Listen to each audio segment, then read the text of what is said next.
Hey everyone, it's Jen with Spirited Saturdays, and good to see ya. We are talking about losing people who are significant in your life that were part of your support team, things like that, or possibly just people that you relied on to help you through stuff.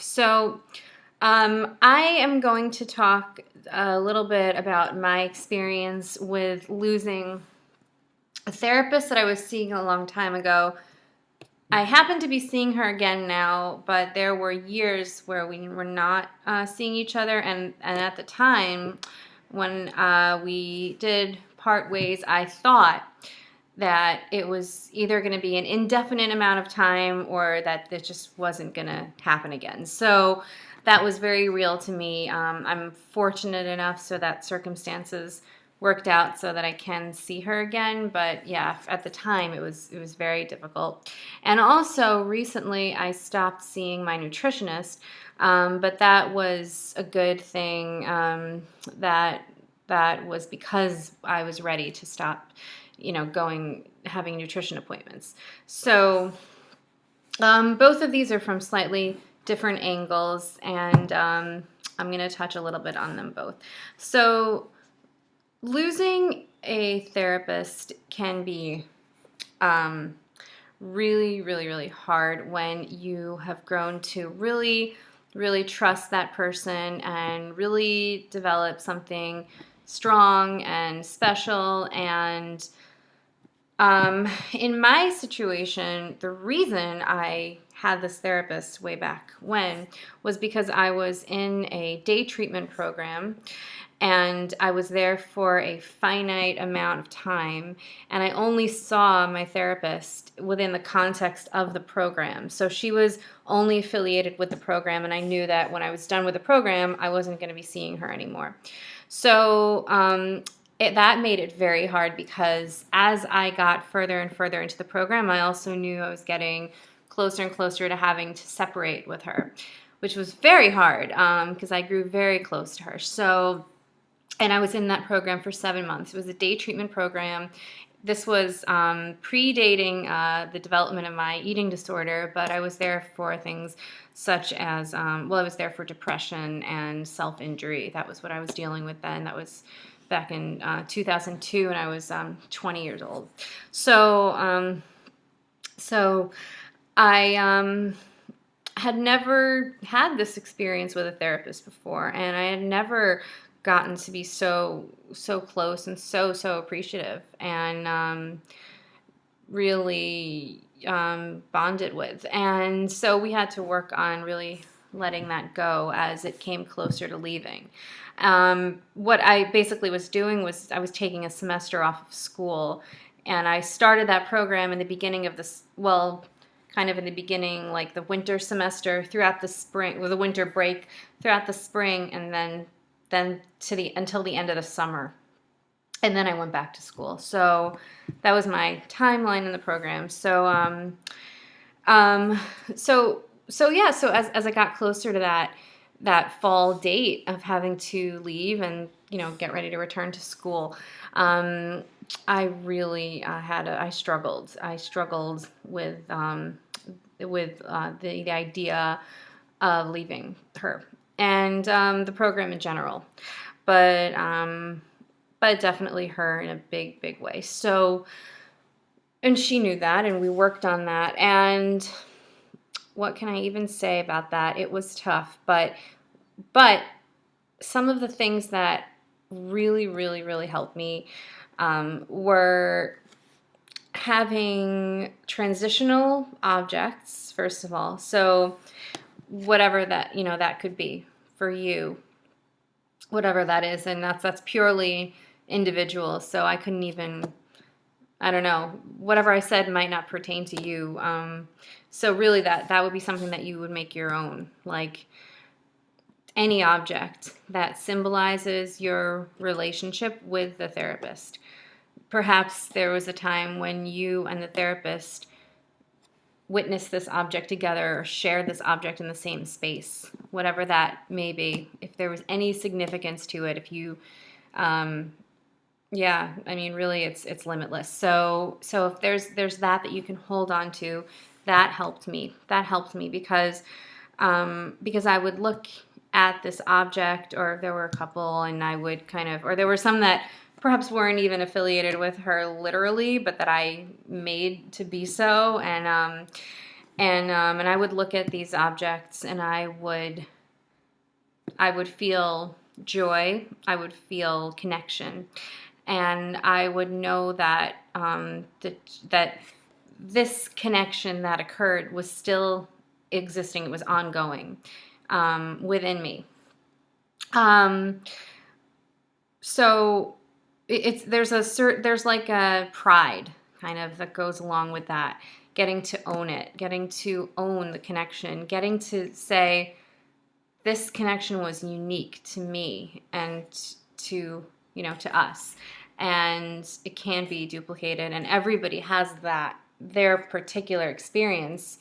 So by saying that, you're not taking away from anybody else's experience with this therapist, but you're owning your own meaning to it. And that's one of the biggest things that she taught me at that time was, take it with you. Actually, that was probably one of the things that was talked about in the program in general, was to take it with you, to own it. A lot of people said, like, I'm keeping you in my pocket, or I'm a little bird perched on your shoulder, or we did the pocket thing a lot. And so this kind of applied in general to the program itself, because that was a big part of my journey, my recovery from self-injury.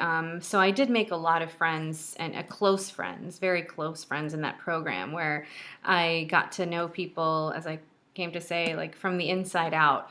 So that's another thing. That's another thing that I had to let go of, was that group. Also the structure it provided, beginning to know people outside of the group as well. That was because I formed very intense relationships, and pretty quickly. So, and that was the first time I ever did that. And also, it was a wide age range. It was the first time I ever became friends with people who were several or more years older than I was, and we treated each other like equals, and we considered each other peers in that sense, going through something together. We're all going through that together, and then when we leave and we disperse, we're still going through it together. We were each a part of each other's journey and history. And I totally veered, tangent. Okay, but to go back to the therapist piece of it, yeah, leaving the therapist was one of the ways in which I coped with the leaving and with the being apart. Having left was to take this transitional object and to hold on to it. Another way I coped with that was journaling, reflecting, trying to think about what she might say in that moment, how her words might comfort me. We did have a period of continuing to speak. So this wasn't all just me alone, but there was then a long period of, pretty much my life went on, and she was not really like an active part of it, so that's the piece that I'm referring to the most, is just like really like adjusting to that, going from maybe talking to her kind of occasionally to adjusting to not really having her as like an active part in my life. So those transitional objects are great for that. Journaling is really great. Just kind of like imagining her presence was really helpful. But also trying to keep it in the moment, keep it present, because I wouldn't want to just be living and, constantly referencing the past either. So, there's a point at which you can really own a connection with a person, and you can own your experience with that person and how it made you feel, and take that with you, and also know that you're a part of their journey as well. You're a part of their, your connection meant just as much to them as it did to you. So, so they probably still think of you often, and, you still exist in their world, and they still exist in yours. And you can take what they taught you and then move forward. And even transform your sadness into hope because of the strength of your connection, which really was a gift. And like I said, at this time, I thought it was really time limited, and I had to see it as like, this happened, and and I got to internalize this amazing connection, and it allowed me to build strength to move forward and to have a life, because that's the whole reason I was in therapy with her in the first place, was to learn how to have my life and to develop that strength and develop those skills. And then I went on, and I got further along in my life, and I did things that I hadn't done before. And so every time I took a step in the right direction, every time I took a risk, every time I followed through on something I said I wanted, every time I created a piece of music, she got to be a part of that. I got to reflect fondly on how she was a part of that, or I just got to own.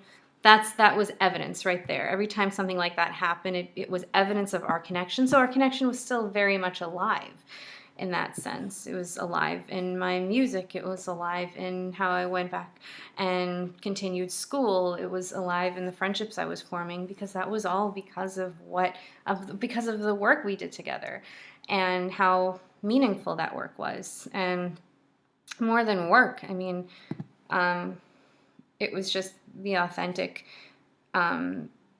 piece of the connection that made it possible for me to go on and do those things. And but it was work. Obviously it was work, but it was also caring. So it wasn't hard it was hard, but it wasn't hard to care, so that was what made it so great. And so it was hard for a long time, and then I managed to really detach a little bit, or just not in the sense of numbing, but like let go, let it be, form my own, come into my own, make myself whole. And that was a journey. Obviously it didn't end there, but it didn't have anything to do with leaving her, so and this video has gotten to be pretty long, so I'm not going to go into the nutritionist piece right now, because it is a little different. It's not so much about the same thing. That was more of like we were ready to really, part ways, and because I had been doing so well for a long enough period of time. But I've grown in a sense with that too, and I don't feel this fear of letting go. And I'm sad. I am sad, but I also think it's the kind of situation where she's probably unofficially in my life anyway. And I think, so that's probably not a good idea to get into. So anyway, I hope that helped. I hope that said something. I hope that said something. I hope that may have resonated with some of you, whether it be a group situation you're letting go of, like a program or not, or just, an infrastructure that's been really strong for you, or an individual person. There are ways to let it go, to own how it was for you, to because I cherish that. I actually cherish those 7 months that I was in that program. Nothing can take that away from me. And it's evidence of how the program has been helpful, that I've been able to move on, and I'm wishing the best for everyone else in it, even though I haven't gotten to see most of them since. But it was a beautiful transitional experience for us all, and we all needed to be in each other's lives in that moment, which made it very, very real and very lasting. The effects of that were very lasting. So whether it's that or an individual type of relationship, hold on to it in yourself, own it in yourself. Don't hold on, like holding on, but own it, and honor it, because it mattered. and it always will. All right, take care. See you next week.